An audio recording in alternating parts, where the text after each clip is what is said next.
நகப்பாலிஸ் போடுறது ஊருக்குள் கூவிக்கொண்டு சுற்றி சுற்றி வந்த வடமாநில நபர்கள்.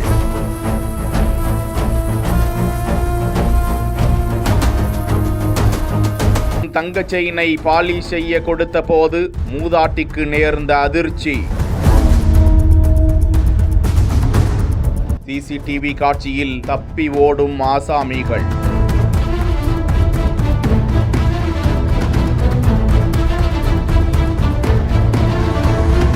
தென்காசி மாவட்டம் ஆலங்குளம் அருகே உள்ள ஆலடிப்பட்டி என்ற கிராமத்தில் கடந்த 21ஆம் தேதி அன்று காலை நகை பாலிஷ் போடுவதாக வடமாநில நபர்கள் 6 பேர் அப்பகுதியில் சுற்றி திரிந்ததாக சொல்லப்படுகிறது. வாகனங்களை வேறு இடத்தில் நிறுத்திவிட்டு 2 பேர் மட்டும் ஆலடிப்பட்டி திருவள்ளூர் தெருவில் அங்கு பலசரக்கு கடை நடத்தி வரும் வைத்திலிங்கம் என்பவரது மனைவி 67 வயதுடைய ராஜபுஷ்பம் என்கிற மூதாட்டியிடம் பேச்சு கொடுத்தார்களாம். நகைகளை நாங்கள் பாலிஷ் செய்து பளபளப்பாக கொடுப்போம் என கூற ராஜபுஷ்பத்தின் பக்கத்து வீட்டு பெண் ஒருவர் வெள்ளி கொலுசை கொடுக்க அதனை பாலிஷ் செய்து கொடுத்திருக்கிறார்கள். இதனை பார்த்த மூதாட்டி அவரது கழுத்தில் கிடந்த தங்க செயினை அந்த நபர்களிடம் கொடுக்க கெமிக்கலில் போட்டு பாலிஷ் செய்திருக்கிறார்கள்.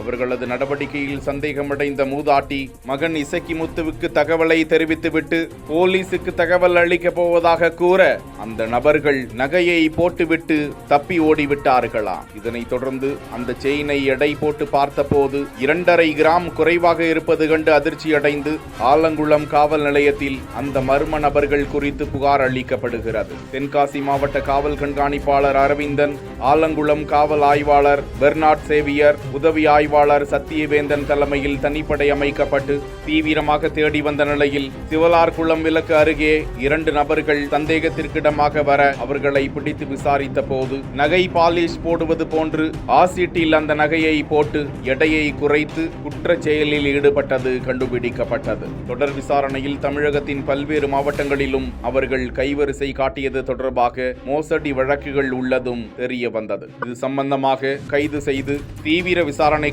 பிறகு பாளையங்கோட்டை மத்திய சிறையில் அவர்களை அடைத்தனர். 17 வயது சிறுவர் சிறார் பள்ளிக்கு அனுப்பப்பட்டார்.